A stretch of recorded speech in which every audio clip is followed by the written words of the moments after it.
This is the Vivo X90 Pro, the company's new flagship smartphone for 2023. In India, the X90 Pro is positioned above last year's X80 Pro and is priced at Rs 84,999. The X90 Pro competes against the likes of the Xiaomi 13 Pro, Google Pixel 7 Pro, Samsung Galaxy S23 and the iPhone 14. Vivo's X series has a reputation for offering a great camera experience. So, does the X90 Pro continue the legacy? Here's a full review to help you decide.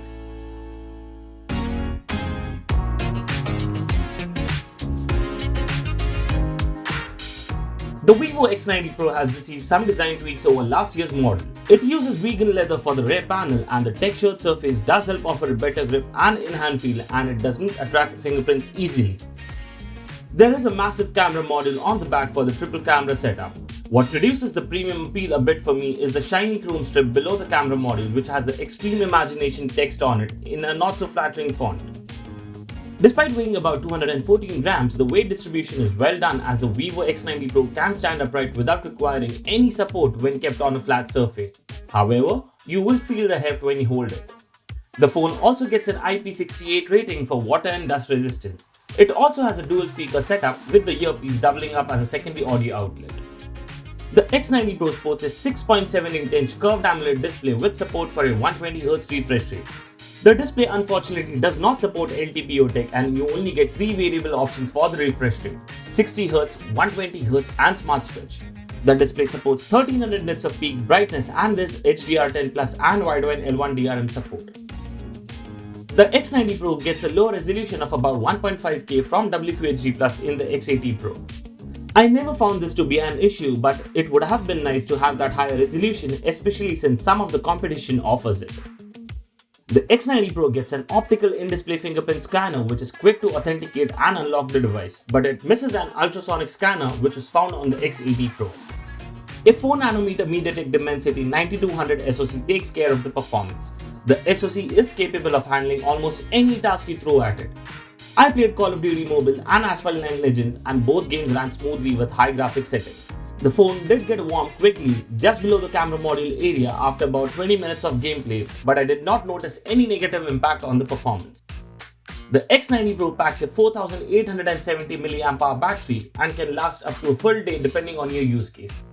On days with lighter use, the X90 Pro offered an average screen on time of 7 hours, but this can drop with heavy camera use or gaming. In our HD video battery loop test, the phone lasted for 18 hours and 12 minutes, which is good. Vivo has packed a 120-watt charger in the box which takes about 29 minutes to charge the device completely. There is also support for 50-watt wireless charging. In terms of software, the X90 Pro boots Android 13 based FunTouchOS 13. The software skin offers a bunch of customization and personalization options. During my use, I did not experience any issues with the software as everything was smooth and seamless. There are a few pre-installed bloatware apps which can be uninstalled. The X90 Pro is promised to get 3 years of Android and security updates, which is good, but some of the competition offers slightly better support. Moving on to the highlight of the Vivo X90 Pro, its camera system. The phone has a 50MP 1-inch Sony IMX989 main camera, a 12MP ultra-wide camera and a 50MP portrait camera. For selfies, there is a 32MP front camera. The phone also gets Vivo's V2 imaging chip, which is said to help enhance the camera's performance in low light and while recording videos. However, the main camera misses out on the gimbal stabilization system, which has been a staple of the previous X series flagships. Vivo has instead provided its custom-developed OIS system, which it claims meets the CIPA Level 4 standards. Thankfully, the main camera, despite having a large sensor, does not have any shutter lag. Images shot using the main camera offer great details and dynamic range. Colors are a bit more saturated to offer a pleasing look, something that we have seen in many Vivo phones in the past. Images shot with the main camera have no noticeable noise in general, and there's also good control over exposure in the highlights and shadows. Images shot using the 2x portrait camera offer a good bokeh effect and edge detection. The 6 software filters that Vivo and Zeiss have offered, including a new Cineflare style, add a fun element to the shooting experience. That being said, I noticed that the software tends to smoothen the texture of the hair on the person's head at times. The ultra-wide camera is a bit weak in terms of performance compared to the previous model. While daylight performance is good, there is noticeable loss of details in low light shots, especially around the edges of the frame. The front camera gets the details right and the skin tone too in most cases. However, by default, the camera app beautifies selfies by applying a bunch of filters to make you look slim and fit. Portrait mode images are a hit or miss in my experience when it comes to edge detection. There are instances where the software missed blurring out the background, and in some cases, it also blurred parts of my face. The Vivo X90 Pro can shoot up to 8K 24fps videos. The performance is quite impressive during the day and night. You get well exposed, detailed footage which is also well stabilized. Standard stabilization works when recording videos in 1080p or 4K 60fps. On the other hand, you can shoot ultra stabilized video when shooting up to 1080p or 4K at 30fps. Vivo's X series has a reputation of offering a unique photography experience, and the new X90 Pro is no different. The rear primary and portrait camera sensors deliver excellent performance.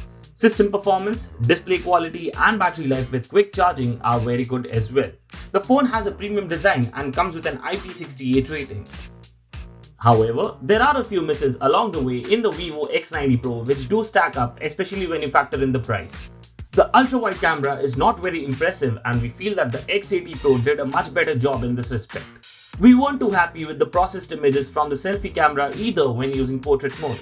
Other misses would be the lack of a periscope camera, a low resolution and non-LTPO display, and an optical fingerprint scanner instead of ultrasonic, all of which were present on the Vivo X80 Pro, which is still available and is a bit cheaper. The competition has also caught up. The Xiaomi 13 Pro is probably the closest competitor to the X90 Pro right now, and apart from not having an official IP rating in India, it easily matches the overall performance of the X90 Pro while exceeding in some areas at a lower price. That's it for our review. Let us know what do you think about the Vivo X90 Pro in the comments below, and don't forget to subscribe to Gadgets 360 for all things tech.